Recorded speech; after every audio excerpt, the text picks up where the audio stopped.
नमस्कार दोस्तों, हमारे YouTube चैनल भक्ति राष्ट्र पर आपका स्वागत है, जहां हम सुनाते हैं ऐसी जिंदगियों की कहानियां जो सिर्फ जी नहीं गई, लड़ी गई।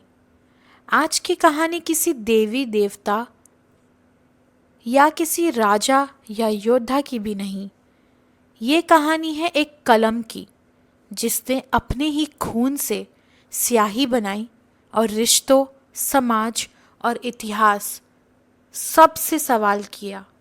वो थी अमृता प्रीतम, एक कवयित्री, एक प्रेमिका, एक विद्रोही और सबसे बढ़कर एक आवाज़ जिसने कहा, मैं तुम्हें फिर मिलूंगी।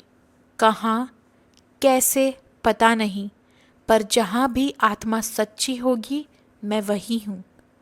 आज हम चलेंगे उस रास्ते पर जहाँ प्रेम, पीड़ा, बगावत और लेखन एक ही धड़कन बन जाती हैं। 1930s का पंजाब, लाहौर की पुरानी गलियां, किताबें, कविताएं और चाय के प्यालों में डूबी बहसें।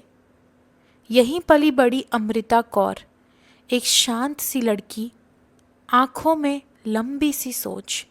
घर में पारंपरिकता की थी, बाहर दुनिया बदल रही थी। अमृता के भीतर दोनों का टकराव भी था और संवाद भी।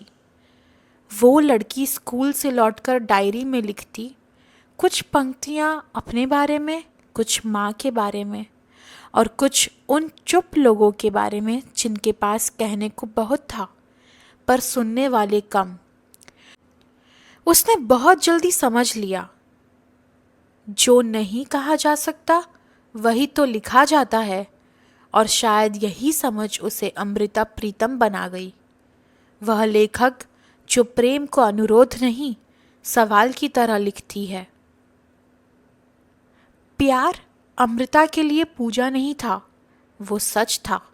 साधारण मीठी बातें नहीं, बल्कि आत्मा की भूख थी।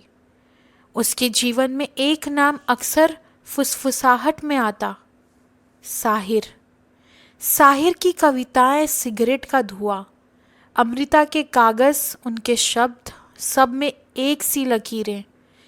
कितने लोग, कितनी बातें, पर सच इतना सा था, ये प्रेम समाज की परिभाषाओं से बड़ा था। और जब प्रेम बड़ा होता है तो वह अनुकूल नहीं रहता, वह असुविधाजनक हो जाता है।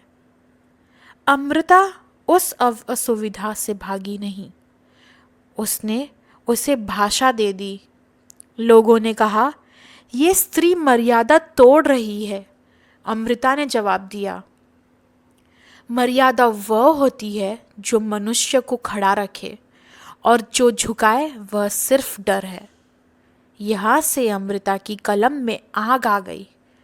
वह आग जो किसी को जलाने के लिए नहीं, बल्कि जगाने के लिए जन्मी थी। 1947, सरहद खींची, घर बटे, लोग बटे, और सबसे ज़्यादा औरतें बट गई, अपनी इच्छा, अपने शरीर, अपने आवाज़ से।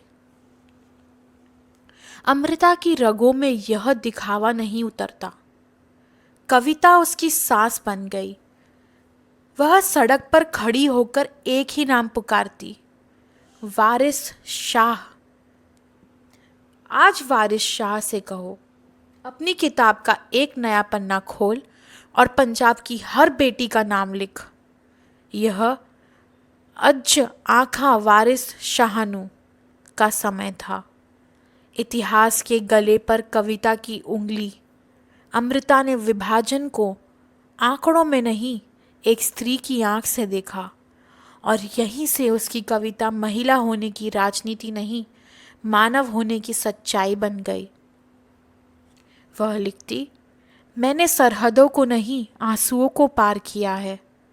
कवयित्री होना आसान था, गवाह होना कठिन। अमृता ने आसान रास्ता नहीं चुना। दोस्तों, अगर आपने कभी कभी